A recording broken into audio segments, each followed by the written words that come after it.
So over the past few weeks, I've been discussing a piece of mine called Displacements, and I have been trying to relate that piece and the issues and themes that I worked with when I created it in the late 80s with the contemporary political climate in the United States today.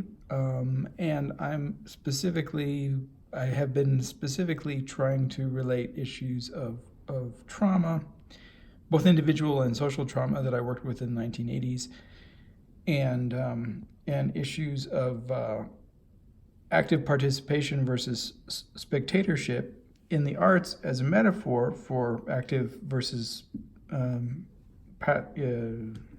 spectacular inaction in the world. I have been trying to bring those issues, which were part of the piece, into the present and talk about some of the ways that we might want to think about art as a motivator for political action and change. And this presupposes that art does something, that it works in the world, that it's part of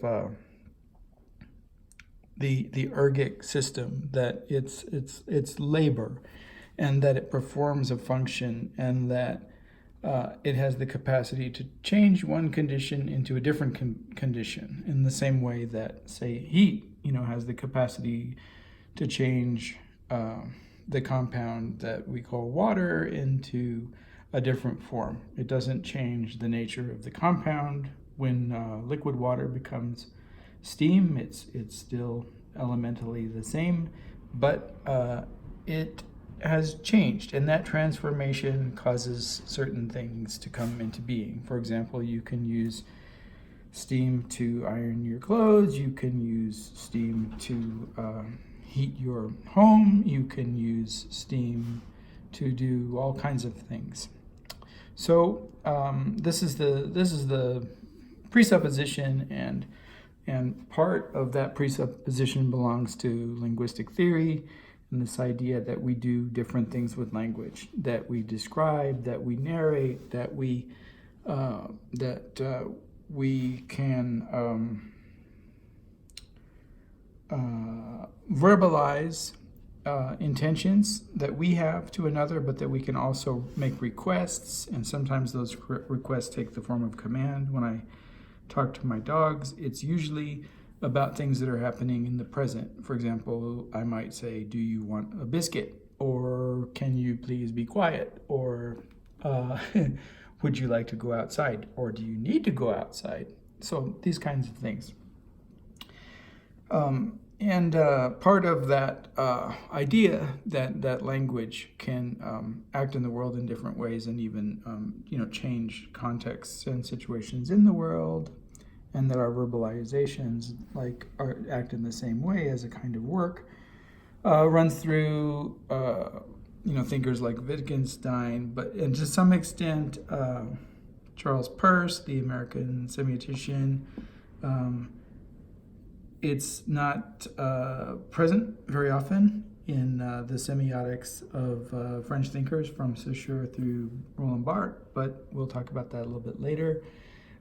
It's certainly there in Austin, J.L. Austin, in the construct of the performative verbalization, or in a book that he wrote called How to Do Things with Words.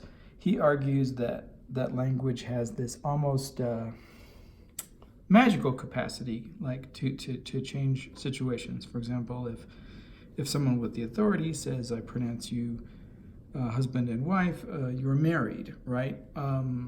It turns out that magical property that words have, which probably at one time belonged to ritual, is actually highly codified and bureaucratized, right? And the authority to say pronounce you COVID-free belongs to only certain individuals authorized by the medical establishment, and with this sort of long history of contextual authority. Now, these contextualizations of authority is something that my work has always challenged. And so I have always assumed that if the capacity to perform a performative, to enact, like through verbalization, right, a change in matter, a social entity, whatever, that this should belong to the people somehow in general, not to, a cluster of authorized subjects. It's a sort of Protestant idea that I have, I suppose, in a way, right? So this is the equivalent in the performative realm of, reading the Bible for yourself rather than having it read to you in Latin or performed in some other way. Anyway, these issues bear upon the next moment in the discussion, which, I have been talking about the different contexts in which the word displacement is utilized. And one of those contexts was math and physics. We talked about vectors. One of those contexts was social political theory, and we talked about displaced persons, and all of these examples of forced displacement of individuals and of groups, and sometimes of nations, sometimes of when the ethnic other is identified as a race that a state or government has plans to oppress or eradicate, then this term displacement can apply to an entire cultural ethnic background as well. And we see something similar happening in Palestine right now, right? And not to be an aside, but just to be of relevance to the discussion, these issues have that kind of gravity,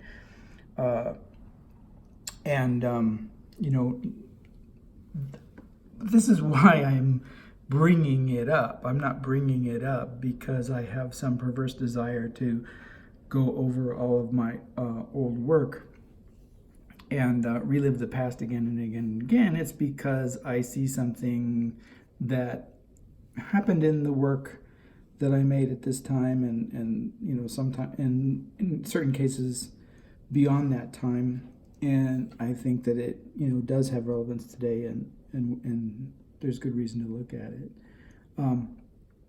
So anyway, what's going on in Israel and Palestine and the genocide that's going on there belongs to this discussion as an example of both forced displacement as a cultural trauma and as an event in which we experience the trauma, but from this spectacular, at least here in the United States, but often from this spectacular space. What can we do about it, right? So the performativity wants to come in.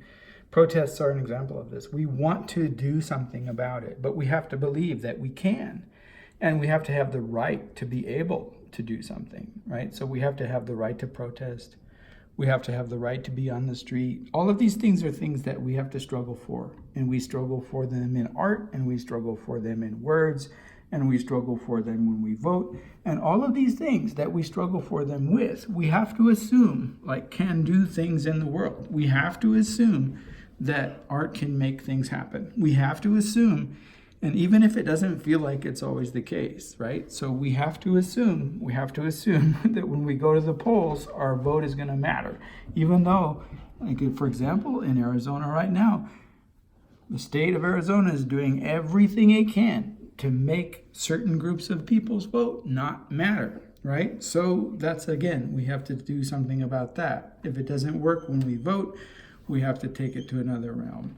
And that's all of these issues are things that I'm engaging in this piece, and I hope, and I've said this already, that the analogies, because I don't always provide the links, like that X is to this as this is to that, right? But I hope the analogies won't be lost. And my art has always been about making connections and people doing the work, not trying to explain too much or describe too much, but creating an environment in which thinking can occur. So in some ways, I'm violating that tenet of my work in this discussion, and in some ways not. There's still a lot of analogy. There's a lot of parable going on in what I'm talking about, and I hope that that'll come across. So today we're looking at a linguistic definition of the word displacement and how that pertained to this piece, Displacements in the 1980s, and how it pertains to other work I've done and how it pertains in some way to the present. Now, as a caveat at the front of this discussion, I want to say that when I began discussing the context of the word displacement in these other realms, psychological, sociopolitical, and mathematic, I very much had an idea where I was going and how that expression of the term bears upon the present social political situation that we have in the United States. And so the confession right now is that in terms of this construct that I was investigating of the word displacement, I don't know how that's going to turn in relationship to what I want to talk about in our contemporary world, right? I really don't. I do know what I was doing with the word at the time, and so I'm going to throw this stuff out, and then hopefully we'll find our way as we navigate some of this semiotic and linguistic material. And if not, I mean, maybe someone else can figure that out.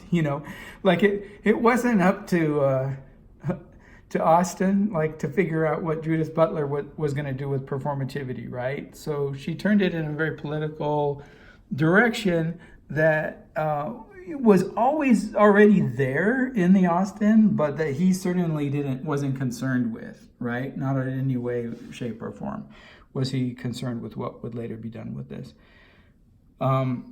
So, even if we don't get there, maybe someone else, will be my Judith Butler, and we'll get there by other means. So anyway, that having been formulated as the background and the context of what we're going to talk about today, I'll jump into the discussion of this linguistic definition of displacements. Now, what you're looking at is an image of a book I made, I think in 2010, the end of 2010, and it's called The Idea of Flowers and Bees.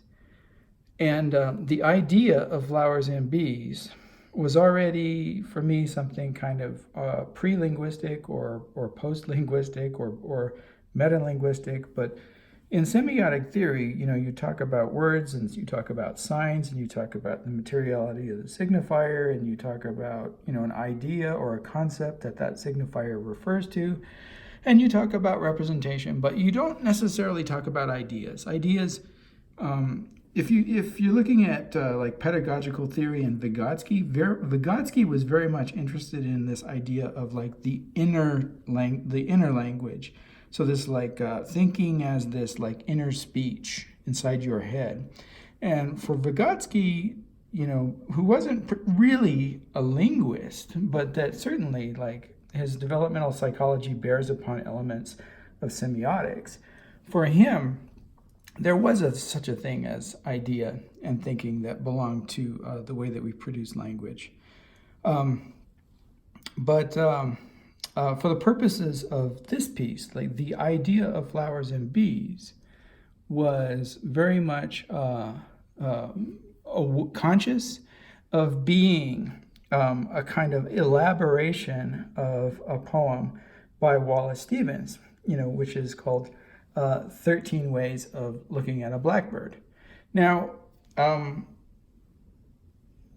we'll trace like this particular volume in the background as I discuss the idea of displacements, but I want to talk about why I shifted from blackbird to bees and flowers. Well, bees and flowers, and particularly the image of the wasp and the orchid, was a particular symbol in the Luz-and-Guattari that I wanted to explore. But also, bees, according to biologists and communication theorists, bees are capable of this aspect of language that only humans and bees share, which is displacement. I mentioned before that when I talked to my dogs, right, that I usually, use commands. I ask them or request of them. So we're talking about things in the present. Fiverr, in particular, is sensitive to noise, and he'll bark, and he needs to go outside in the yard and see what it is before he can really relieve that anxiety of uncertainty and indeterminacy. So a lot of what he communicates to me is that something's going on outside and I need to figure out what it is. So I'll just, talk to him about that and say, okay, do you need to go outside? And he'll bark, and then I'll put him outside. So all this is going on in the present. I'll ask them if they're hungry. Do you want a bone? Yes, we always want a bone, right? So, or I'll tell them, if they're being particularly noisy, or if they're, they may be threatening someone, or someone perceives their behavior as a threat. I'll tell them that they need to stop. So those are commands, and they exist in the present. You don't command someone about the past, right? Don't have done that. It would be nice, right? You could say, don't have voted for Trump, right? That would be wonderful. But you can't do that, unfortunately. You can say, don't vote for Trump in the future. So you can point to the future. But the command, it's not really a command at that point. It becomes a suggestion, right? So it enters a different realm of communicativity. Well, without getting too much in all of the different realms of communicativity that there are, which is referred to this idea of displacement. Displacement is this notion in linguistics that an object doesn't have to be present for you to talk about it. For example, William Blake is not in my living room, but I'm showing you an image of a quotation of William Blake's. To create a little flower is the labor of the ages. And so in a certain way, it's both this line, but it also points back to Blake. So it points to two things, what Blake said, and it points back to Blake. Kahlil Gibran, and then Rabindranath Tagore. So in all of these ways, right, these literary references, evoke this nice notion of displacement. So past tense does this. We're not talking about something in front of us. We're using language to describe an event that took place in another space-time, right? Because I can talk about something that happened in this living room.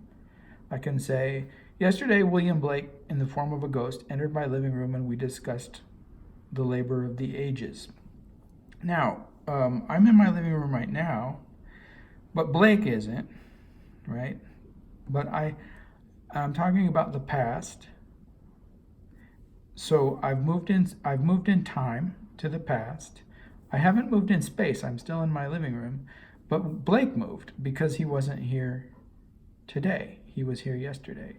So I'm still talking about, a spatial displacement, although I'm in the larger environment of a space that hasn't changed. Now, if the space hasn't changed at all from yesterday to today, I could only be talking about a time displacement. William Blake is still here. The problem with this idea in language, of course, is that if nothing has changed, what are you really talking about, right?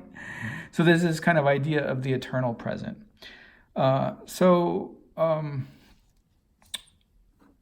Let's go on to the next slide. So anyway, here is this is kind of the inventory of what this book includes. I don't really want to call it an index or a table of contents. It's represents something a little different than that. But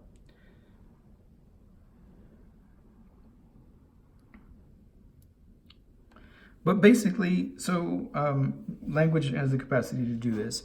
And supposedly bees have the capacity to do this. There are two different dances that bees do. One is called the circle dance, and one is called the waggle dance. And both of these dances have the ability to communicate information that the worker female bee carries from the world, specifically, most likely from the locations of flowers, flower beds, and flower fields, and gardens, and things like this, and trees. From those locations of the resources that the bees need to build and to survive, the worker bee has the ability to carry that information and to communicate it back to other members of the hive.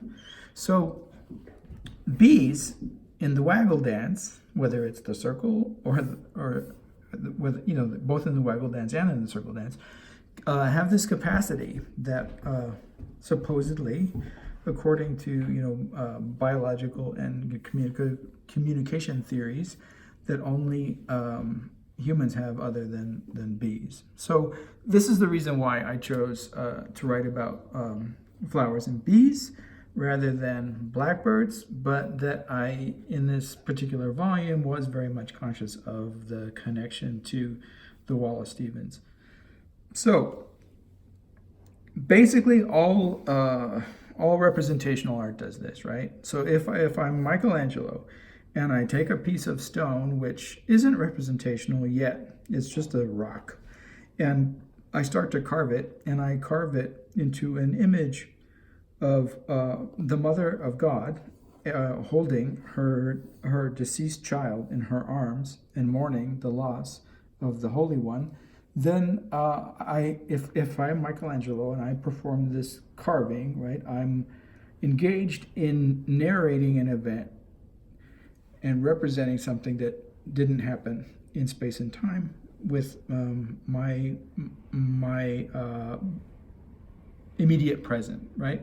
Now you'll say, yes, but the sculpture is right there with you in your space and time. Yes, but the actions and the narrative that it refers to aren't. Now, if that sculpture I turned into something abstract, we would be talking maybe about something else, okay? Now, there's abstract and there's abstract, right? So a Henry Moore refers to generally to a mother and child relationship. And that way, a work by Henry Moore has a lot more in common with a work by Michelangelo than it does with a Hans Arp, right? Now, you could argue and say, well, no, formally it looks a lot more like an art than it looks like a Michelangelo. And then, we can argue back and forth.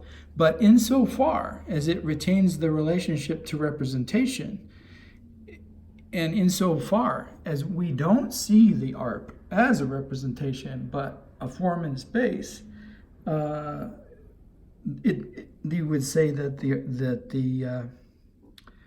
the Henry Moore, in that regard, doesn't necessarily belong to this field in which art, the foregrounding of art as an immediate present phenomenon is provided, right? Okay, so gallery spaces, can be used, as and have been historically, as representational art has been a dominant mode of image making for thousands of years, right? So, but even in cave paintings, right, we're talking about generally you're talking about representations. Even signs such as linear B is a language, but it has a visual component to it, that relates to the representation of objects in the world. So do hieroglyphs. Even Chinese and other types of characters probably evolved out of visual relationships to objects in the world. both as representations of objects in the world and as forms that reference verbal systems of communication, language.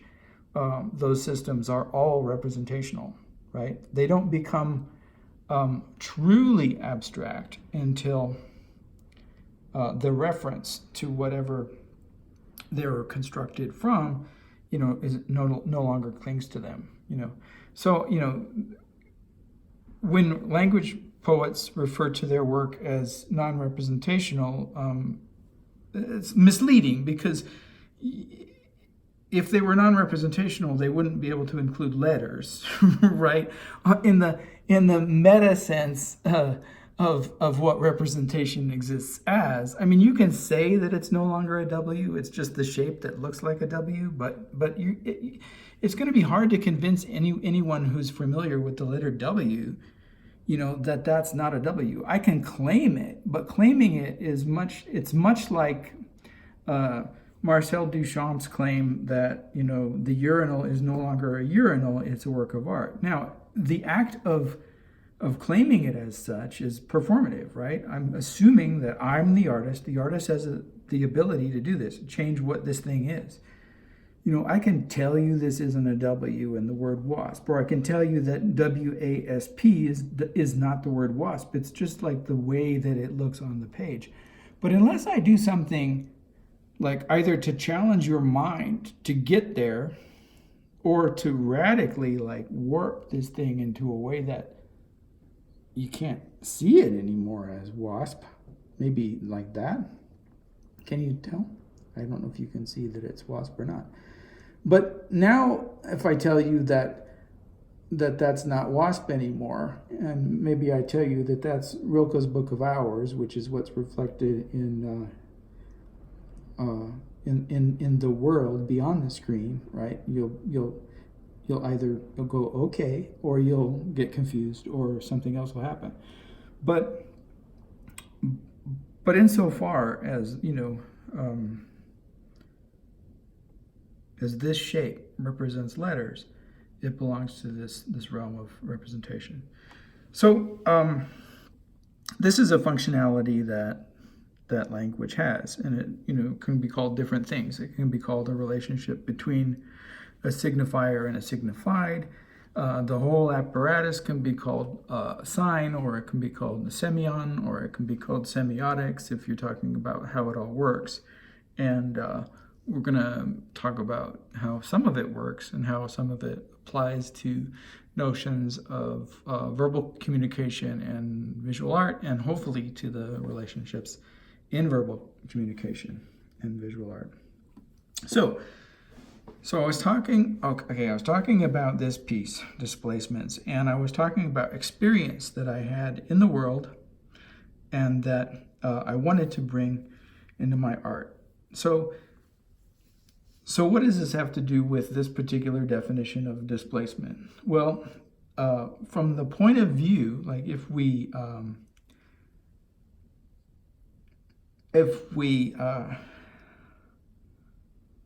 personified the concept of displacement, right? Let's make displacement an I, a subjectivity. Well, displacement wants to say, let's represent that. So how would I represent? I talked about a piece that I had talked about an experience that I had in a park. So how would displacement want to represent that? Well, displacement says, well, I could take a picture of the young man in the wheelchair standing next to the tree, and we could hang that picture in a gallery, and that would be a representation. And I said to displacement, oh yeah, I get that. Sure, no problem. Or displacement says, okay, that time that you were with your friend in the public pool in the motel, and you hurt your head, and it was traumatic for you, and all of this stuff went on. Well, we can't go back to that time, right, and take a picture, because that's not something that physical entities do. But thankfully, said displacement, thankfully I have this tool, and it's named after me. It's called displacement. And with language, what you can do is you can talk about that time, And you can maybe record that, and you could put that recording in a piece. You could either put it in a gallery, or you could put it in an environmental piece, or you could even forget about the recording, and you could just talk in front of a live audience. And I go to displacement. Yeah, that'd be one way to do it, right? All right. So I had these experiences, and I wanted to bring them to others, to communicate to them. And displacement would have been one of the ways that I could do it. And I remember one of my teachers at that time was in art history, and is a famous poet, and he's also married to a performance artist, and has a lot of insight had a lot of insight. He's gone, and had a lot of insight into notions of both performance, particularly theatrical, but other aspects of performance as well, poetics, and language, including fairly sophisticated understanding of semiotics. So I brought this idea to him, and I said, "This is what I want to." I didn't describe everything. I narrated, right? So he's really famous for narrating. I'm talking about David Anton. So David Anton is this talk poet that's very famous for narrating and for lecturing, for putting into discourse the events of the world and the experiences of the world, and for formulating those events and experiences in language, and for formulating the way that language formulates those events and narratives through language, right? So I brought these concerns to him, and he said, "Well, you should think of it as a translation." So, it's a very simple suggestion, right? You should think of it as a translation. Okay, so so let's bring back, this idea of displacement. So displacement in a certain sense could be taken as a translation of the word translation, and I broke it into these different components. All these components that we're talking about now, including displacement as spatiotemporal references to things that don't exist in your immediate presence. Now, that's one way of looking at it. But already in what he said as translation, you could look at translation in two different ways. What is translation? Well, translation would have been something different for the author of The Survivor and the Translator, and the author of the King James version of the Bible, right? So translation can be different things. And, there's another poet who's gone now, Clayton Eshelman, had developed this sort of elaborate idea of poetic internship as, through translation, which is a kind of post-Harold Bloomian struggle with the father, but you don't name the father as such. You just sort of this ghostly struggle with this spirit holder. But in any case, it's also a very different idea of translation than the author of the Survivor and the Translator, right? So what is translation? And how does it bear upon this particular linguistic definition of displacements, if it even does? So displacement would want to say that's what we always do. We're translators. We translate. We bring the past or the future into the present. This is what we're always doing, and even if it's within the same language system, it's a kind of spatiotemporal translation. It's a kind of bringing in, and allowing to see what's not there. But maybe non-displacement can be translated too. For example, okay, so we already heard the way that displacement was going to do it, and here would be one example of a displacement, and I've already discussed it. There was a tree. There was a story about a boy in a wheelchair. He couldn't climb the tree. All the other kids could. He was blind. I described what the other children were doing and playing with the tree to him, right? Rather than helping him into the tree, because that would have been dangerous, right? You could say that act in itself was a kind of translation. the ramble, what I was calling the ramble, was a kind of translation. Maybe, right? But how would displacement want to translate that? I talked about the way that I borrowed a plastic cactus to stand in for the tree. This is a displacement, and it's also a translation. Why is it a translation? It's a translation. It's a profound translation, because the obvious solution would have been I could have taken a picture of the tree.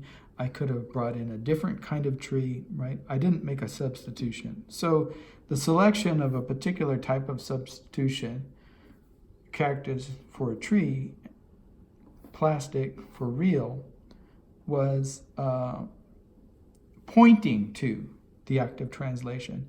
And that's what I assume that David meant by translation. Not translation, because it's always a translation, right? You never have the exact tree. But I assumed that what he meant was point to the translation, like I'm pointing to this flower, right? I don't know if you can see that, but maybe you can. All right, so that was the way that displacement, personified, liked doing the work. Yeah, bring in plastic cactuses for trees, do this, do this. But there was another different kind of notion of abstraction and performance, that was available. And I had mentioned in the discussion earlier, Alan Capro and The Happening. Now, pushed to the most radical level of understanding in what happening was, not necessarily like performance events like Fluxus and things like that always seem to reference things in real life, but in its most radical environment or most radical contextual definition, performance art and the happening could be seen as non-representational, and I'll tell you why, or at least I'll try to explain why I think so. Say instead of representing, say instead of representing a moment in the past or a moment you project into the future, narrating Odysseus's experience in Polyphemus' cave, that rather you provide a cave-like experience, but you make no reference to any particular myth or event in the past.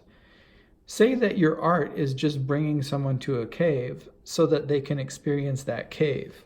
Well, you could say, well, it's still a representation of sensations and feelings. And yeah, I'll admit to that. But even if it is, it's not really a displacement, right?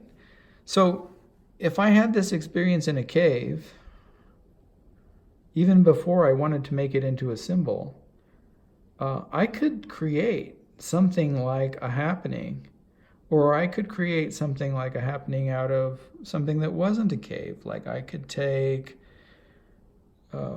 car tires and I could put them in an environment, and that environment could be almost like a sandbox is to a child.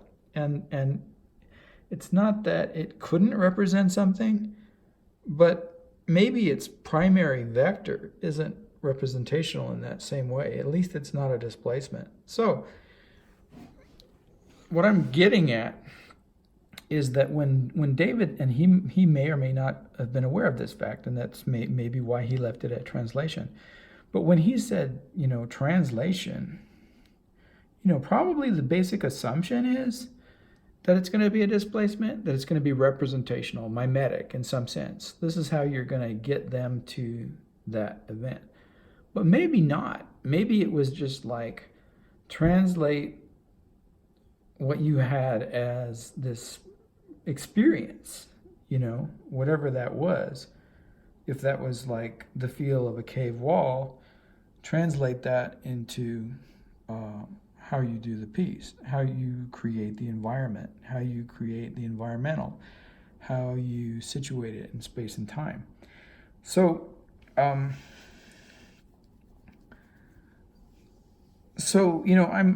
this weird, fractious kind of thinker, and I thought, well, most people would have made a decision. Like, do I want to do it this way or do I want to do it that way? And I didn't. So I said, well, I want to do the bee dance and I want to do the happening, that doesn't refer to anything, but, in a way like that bee dance, because we don't know the bee dance. I don't know what the bee is communicating when it does the dance. Maybe other bees do, but I certainly don't. So to me, that bee dance is maybe more like an experience of the cave than it is like a story about a particular cave in a particular time. And I thought, why can't I do both? So that's the way that I tried to establish the piece. Oh, this is a good one. Let's leave it on this for a while, because this relates back to another form of displacement that I had talked about earlier, where rather than addressing the content head on, you step back. This brings us to part of the semiotics right here. So I was already engaged in this analysis of the word translation. And I was already engaged with it in how it would or wouldn't apply to the linguistic aspect of this piece called displacement, and how it could be both a kind of performance space for people to do whatever they might do, in that sense, more like a playground, and not like a representation, but have the functionality of, say, a sandbox. Versus, being about these stories that I had already in my mind were already stories. And I wanted to, create both so that both of those dimensions would be there. So I knew that to create a sandbox and to create a place to play, you had to give individuals permission to play, and they weren't going to do that in a museum. So it couldn't be there. So to get them interested and to get them active, I had to take it out of the museum. But I still wanted references to the museum, and I wanted references to that kind of culture because I was still concerned with representation. So I put it outside a library. But I put it outside a library in a very interesting place. The UCSD library has this little platform space of concrete that's above what used to be the main opening. I don't know if it's still the main opening to the library. And all around, the library is in the center of this platform, and passes, up and above the platform into higher levels of the library.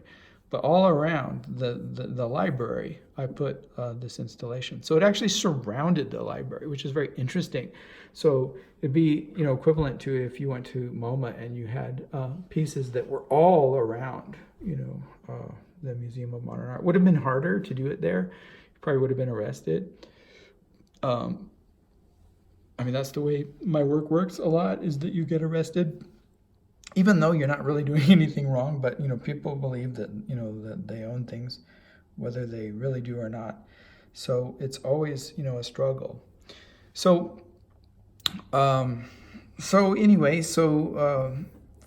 having not chosen, between these two forms, I wanted to play back and forth between this idea of the immediate present and this kind of this stern notion of abstraction that is non-representational, and more, like I said, the metaphor could be the playground, a ludic space, and then I wanted the representation to be there as well. So one of the things that I had thought about at this point, and there's a book by Roland Barthes, the French semiotician, and he describes, it's a book called Mythologies, and what he describes as a myth is, it is where, so say that you have a sign, and a sign for Roland Barthes, he has a kind of simple, almost simplistic, out of this French tradition of semiotics that doesn't include the interpreter or interpretant as an aspect of the semion, which it really should be. That's the American tradition that comes out of Charles Peirce. And it was probably David, actually, that first introduced me to Peirce. as a critique of this model. But anyway, in this two-part model that goes all the way back to Saussure, the Swiss semiotician, that you have a relationship between a signifier and a sign. So let's put it in visual terms. Say your signifier is a picture of a tree, and then the sign, it points in some way to a space-time or a scene or a moment or whatever in which there was a tree. You would never. It's like what I said about the wasp, the image of that word wasp. I can tell you that that's not the word wasp. That's just an arrangement of abstract things. It doesn't represent the word wasp, but you're going to see the word wasp, just like if you see a picture of a tree, a painting of a tree in a museum or a gallery, you're going to assume that it's a representational sign, right? You're not going to assume that, oh, that's not a tree, that's just some green on top and something that looks like a trunk but isn't a trunk, and la la la la. So anyway, so this is a sign, and then in Roland Barthes, notion of these signs, you have a myth when the sign itself, that is the relationship between the signifier and the signified, becomes a new signifier. So what does that even mean?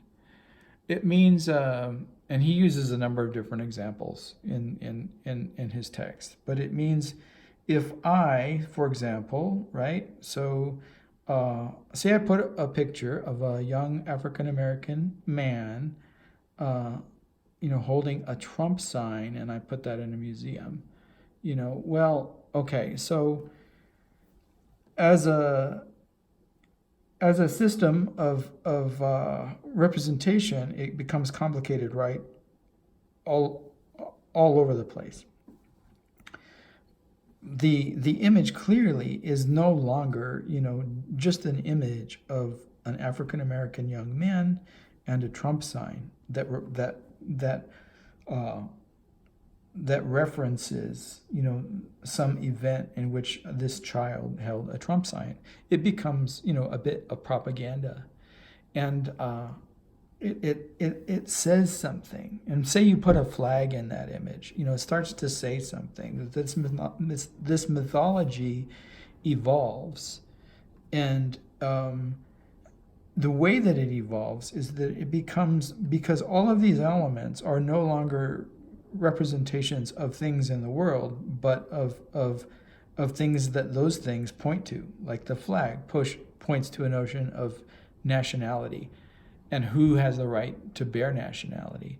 And the image of Trump points not just to Trump, but points to a whole cluster of authority, of an investment, say, let's leave the word authority out for the time being, an investment in subjectivities, right, that want to participate in this mania of sort of nostalgic universality, right, that in which the masking of like racial bias and the masking of fascist, explorations of violence and vicarious violence and all of this is hidden, and so for Barthes anyway, this movement from the sign back into the signifier to another signified that mythology represents always has like an ideological import. In that sense, it's reactionary generally. So his idea of mythology isn't something that you do in the service of revelation. It's something that the culture does to explain something about itself, to idealize itself, universalize itself, to create a myth of itself, to tell a story of itself that's profoundly like delusional and illusional, but that provides like a model for different types of action or inaction in the world, right? So in a sense, like this is performed, through the vehicle of displacement, and can't really be performed without displacement. You're not going to be able to create like really significant mythologies out of Alan Capro's environmentals that include like reams of paper or car tires or whatever it is that children play in. Now the children may play in such a way that they come up with their own narrative, which is kind of interesting. So they could reintroduce mythologizing into the environment that you provide for them, but it's not already inherent in the representation, right? So on both levels, like I wanted to explore that idea of mythology, but in a more complicated way, right? So I was already introducing actors in this world, and the actors were the spectators that would be inside the piece, that would be in some way inside the art, but they would be the performers. Even if they weren't aware of it, they were the performers in the art, So I changed the terms in some way of the theater. And I thought about this idea of displacement. So what does it mean when in translating, I would move an element from one piece to another? There were these individual stories, right, in the piece. There was Denny's story. There was I had two stories in which I was traumatized. There was a story about my brother's death, my half-brother's death. There were stories that I had borrowed, I'll say, rather than stolen, from a friend of mine's letters about job conflicts and experiences that he had at work, including like being,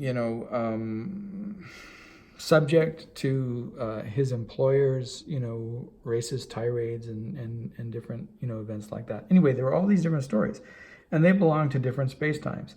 But what would it mean in this construction of displacement and mythologization? So say displacement at this semiotic level,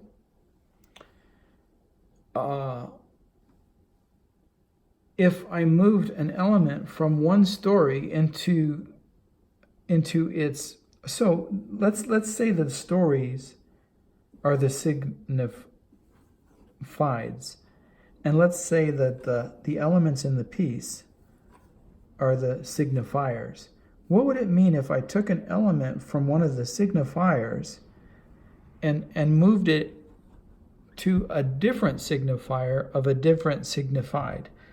And how would I affect the mythology, the raising of the displacement on this other level, the interpreter, and how would the interpreters coming in as real actors on the stage of this semiotics, not some imaginary reader theory, interpreter out there that is going to receive this piece, but they were actually literally part of the piece. So the piece is in motion because it's a performance piece, right?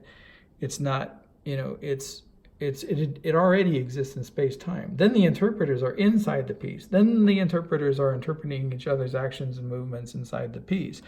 I've already made it difficult to follow the threads of the narratives, but I haven't made it impossible, because there's a representation of a textual representation of Denny's story, and then there's a tape recording of that of the questions that he asked me. There's not a tape recording of my answers, but there's a tape recording of some of the questions that he asked me, but it's in a different location in the piece. It's attached to a different set of signifiers, and it's attached to a realm of signifieds that it didn't exist with, before. So the interpretant, because we're going to use the Persian version, we can't use Barth's version because we have to bring Jakobson in, and we have to bring Peirce in, because this is the thing. In Saussurian linguistics, there's always an assumption of some like abstract subjectivity that's doing the work. My subjectivities weren't abstract at all. If I had mentioned before, in fact, they were hungry. One of the things that some of my signifieds turned into, or sorry, my signifiers actually turned into food, because in the piece that I brought the questions that Denny had asked me to, I put them in a grill underneath some charcoal in a tape recorder, and you could listen to those questions coming up from the grill. Well, on top of the grill were hot dogs, and those hot dogs were eaten by my interpretants wandering through the piece, who were hungry because they had been looking at performance pieces for most of the day. And by the time they got to mine, which was the last one in the series, they were ready to go. So and my piece took a long time because I had a lot of stations, I had a lot of stories to tell, and if you really read it, I mean, there were a lot of people who didn't even bother to read it. Steve McCaffrey was there, and he clearly didn't bother to try to read the piece. But most people, at least attempted to give it a reading. I don't really think that he was aware that so many of the stories were as elaborate as they were, because he didn't look. For whatever reason, maybe that type of visual presentation just wasn't his thing.